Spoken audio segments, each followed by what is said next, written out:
हैं, लेकिन बात करेंगे आज के एक्सीडेंट ऑफ द डे की। बाजार की नजर आज इंडसइंड बैंक और डिक्सन टेक्नोलॉजीज पर है। दोनों स्टॉक्स में रिजल्ट्स के बाद तगड़ी गिरावट देखने को मिल रही है।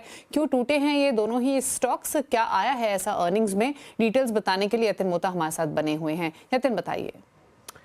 देखिए, जहाँ तक कि इंडसइंड बैंक का सवाल है, क्लियरली रिजल्ट्स में जो अनसिक्योर्ड लोन्स हैं और जो माइक्रो फाइनेंस बुक है, यहाँ एक बड़ा एसेट क्वालिटी का इशू सामने आया है। प्रोविजनिंग भी बड़ी है और एसेट क्वालिटी का स्ट्रेस भी बड़ा है, जिसके चलते एक बड़ा इम्पैक्ट मुनाफे पे आता हुआ आपको दिखाई पड़ा है।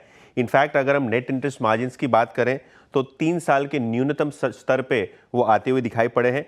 और ऑपरेटिंग प्रॉफिट्स की अगर हम बात करें तो साल दर साल बेसिस पे और QOQ बेसिस पे दोनों ही तर्ज पे आपको ये प्रॉफिट का नंबर है नीचे दिखाई पड़ रहा है। तो कहीं ना कहीं ये मुनाफे का जो इम्पैक्ट है अनसिक्योर्ड बुक का, उसके कारण आपको स्टॉक में प्रेशर आता हुआ दिखाई पड़ रहा है।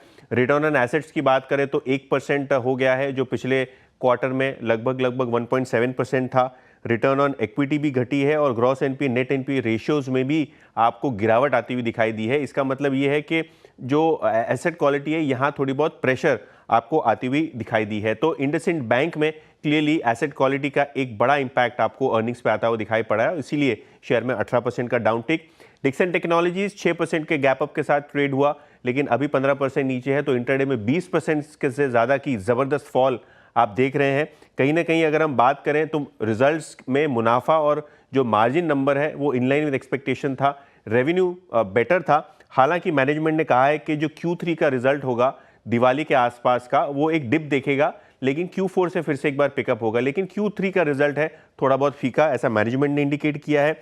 जहां तक कि एडजस्टेड पैट का सवाल है, वो भी अनुमान के मुताबिक आया है। लेकिन रिजल्ट की हाईलाइट्स, जो कंज्यूमर इलेक्ट्रॉनिक्स का जो कंट्रीब्यूशन है वो लगभग 29% से घट के अब 12% हो गया है। होम अप्लायंसेस का भी रेवेन्यू 7% जो पहले कंट्रीब्यूशन था वो घट के 4% हो गया है। और मोबाइल मैन्युफैक्चरिंग से एक बड़ी ग्रोथ आती हुई दिखाई पड़ी है क्वार्टर में। तो शायद सिक्वेंशियली अगर हम देखें तो बहुत सारे सेगमेंट्स में आपने एक डिप देखा है कंट्रीब्यूशन में। हालांकि मोबाइल बिजनेस जो एक ही ऐसा सेवियर है जिसके कारण रिजल्ट्स में आपने बढ़त देखी है। शुक्रिया यतिन आपका ये डिटेल्स बताने के लिए। अर्निंग्स में क्या रहा जिसके कारण ये रिएक्शन देखने को मिल रहा है।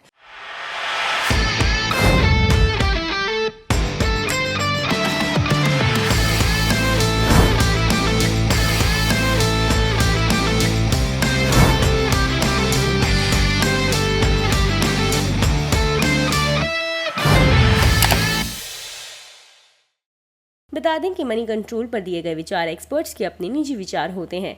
वेबसाइट या मैनेजमेंट इसके लिए उत्तरदायी नहीं है। यूजर्स को मनी कंट्रोल की सलाह है कि कोई भी निवेश निर्णय लेने से पहले सर्टिफाइड एक्सपर्ट की सलाह लें।